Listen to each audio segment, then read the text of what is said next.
প্রচার ঘোষণা হয়েছে, নির্বাচনের প্রচার। স্যার নির্বাচনের প্রচার তো আপনারা তো মথা আর বিজেপি একই সিম্বলে বিজেপি প্রার্থী হয়েছে, তো কেন স্যার মথা তো নেই এখানে, মথা নেতৃত্বকে তো দেখতে পাচ্ছি না। এই পরবর্তীতে হইব, এক লোকে পরবর্তীতে হইব, আজকে বিজেপির ডাকে হইতেছে।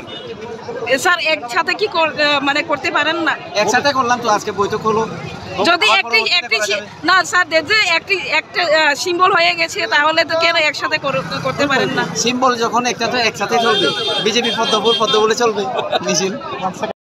কথা স্যার এমনও কথা উঠেছে যে আজকাল যারা পছন্দ করে বা কোনো পার্টি কোনো ব্যক্তিকে পছন্দ করতে পারে, তার মধ্যে দেখা গেছে যে আর কিছু শোনা গেছে যে সিম্বল দেখে ভোট দেবে না বা কোনো পার্টি ব্যক্তি দেখে ভোট দেবে না। সেই বিষয়টিকে নিয়ে আপনি কি বলবেন?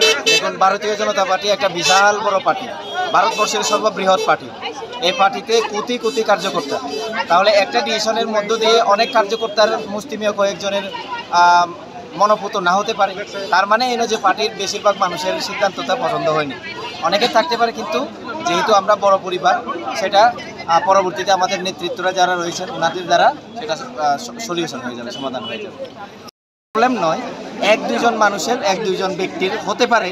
তো তার জন্য বলছি, এক দুইজন ব্যক্তি যারা, আমরা পদ্মফুল চিহ্নকে নিয়ে কাজ করি, নরেন্দ্র মোদীজিকে সামনে রেখে আমরা কাজ করি। নরেন্দ্র মোদীজির কাজের কারণে আজকে বিশ্ববাসী, শুধুমাত্র ভারতবর্ষের নয়, কিন্তু শুধু ত্রিপুরা রাজ্যের নয়, বিশ্বের মানুষ আজকে নরেন্দ্র মোদীজির প্রতি ফিদা। তো তার কারণে নরেন্দ্র মোদীজি যেখানে আছেন, আমাদের সেখানে প্রার্থী নিয়ে তাল বাহানা, প্রার্থী নিয়ে এই সেই থাকাটা কোনো মানে। স্যার আম জনতাকে কি বলবেন যারা এখনো কনফিউজ রয়ে গেছে যে আমরা কোথায় ভোট দেব? আমি বলবো নরেন্দ্র মোদীজিকে আপকিবার 400 পার করে আমরা আবার তৃতীয়বারের জন্য প্রধানমন্ত্রী করতে চাই।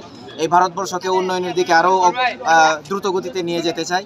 ত্রিপুরা রাজ্যের মধ্যে 2018-র পরে যখন বিজেপি সরকার গঠিত হয়, তখন থেকে উন্নয়নের জোয়ার বইছে। এই উন্নয়নের জোয়ারটাকে আরও দ্রুত গতিতে নিয়ে যাওয়ার জন্য নরেন্দ্র মোদীজিকে জেতানোর জন্য পদ্মফুল চিহ্ন ভোট দিন।